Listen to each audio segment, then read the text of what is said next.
monsieur dans la fleur de l'âge parti d'AVC, entre guillemets.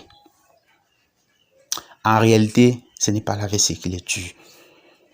Ce n'est pas un AVC, disons, lié à l'alimentation qui les tue, non.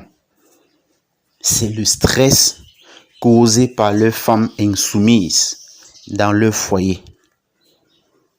C'est le stress causé par ces femmes irrespectueuses, impolies, qu'ils choisissent de garder dans leur foyer au prétexte qu'ils veulent préserver l'équilibre de la famille, l'équilibre des enfants, etc., etc. Certains même, avant de décéder, se rendent à l'hôpital. Hein. Ils font des batteries d'examen. Les docteurs, généralement, ne voient rien. Ils ne voient rien. Du coup, en Afrique, vous savez, on va parler de sorcellerie.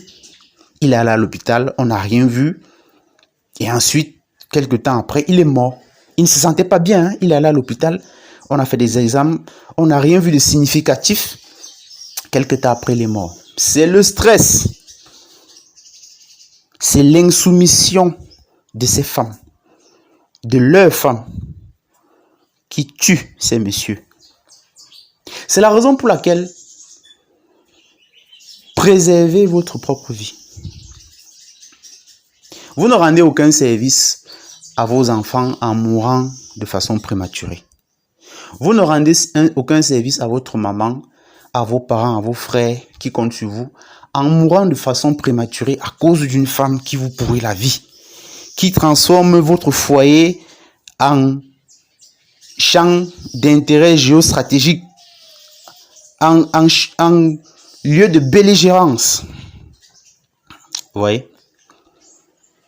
Sauvez votre propre tête, les gars.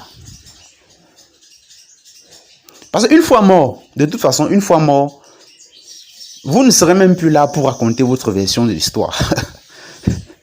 Même vos enfants vont garder de vous le souvenir d'un homme qui était toxique et tout et tout. Enfin, vu que c'est elle qui va raconter le scénario, ce sont elles, si vous êtes polygame, ce sont elles qui vont raconter le scénario de comment les choses se sont passées, comment la vie au foyer était lorsque vous étiez vivant. Donc, vivez. Vous devez vivre pour vos enfants, pour votre famille, pour votre maman. Et pour raconter votre part de l'histoire, si jamais il est nécessaire que vous vous sépariez de cette femme. Parce que oui, c'est d'ailleurs nécessaire.